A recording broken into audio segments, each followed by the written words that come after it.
Penghargaan CL Medal of Distinction ini diberikan kepada insan Indonesia yang telah menunjukkan creativity, innovation, entrepreneurship, leadership yang patut dicontoh dan sekaligus memberikan dampak yang besar pada kinerja organisasi dan juga masyarakat pada umumnya.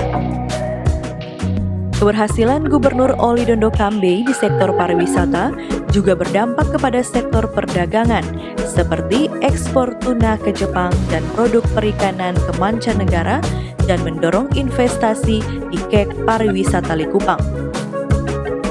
Menurut Oli, Direkol yang sebelumnya sempat terhenti akibat pandemi COVID-19 akan segera dibuka kembali. Oh jangan, sempat berhenti, hari ini kita tanda tangan bersama, ya. Garuda dengan pemerintah Provinsi Sulawesi Utara MOU kembali supaya tanggal 29 sudah bisa on kembali. Hah? Iya, akhir bulan mulai. Hari ini kita tanda tangan bersama. Oh Jepang kan, kalau Scoot sudah ada.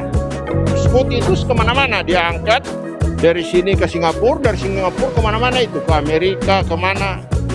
Jadi bukan cuma ke Jepang aja dari rekol kita. Sudah ada langsung ke Singapura, dari Singapura baru dia bawa kemana-mana.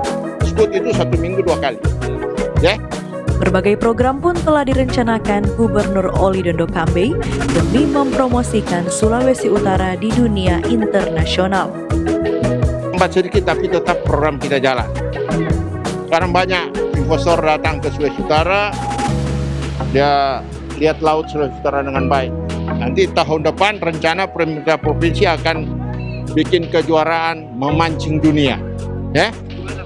Di sini dari Bunaken sampai Sitaro, mancing dunia supaya para pemancing dunia datang ke sini. Pemirsa, terbukti pandemi COVID-19 tidak menyurutkan kinerja ODSK dalam membangun Sulawesi Utara. Berbagai proyek infrastruktur tetap bergeliat, pintu gerbang ekspor pun dibuka dan bahkan berbagai atau banyak investor asing berdatangan ke Sulawesi Utara. Semoga ODSK bisa membawa provinsi tercinta kita menjadi Sulawesi Utara yang tambah hebat.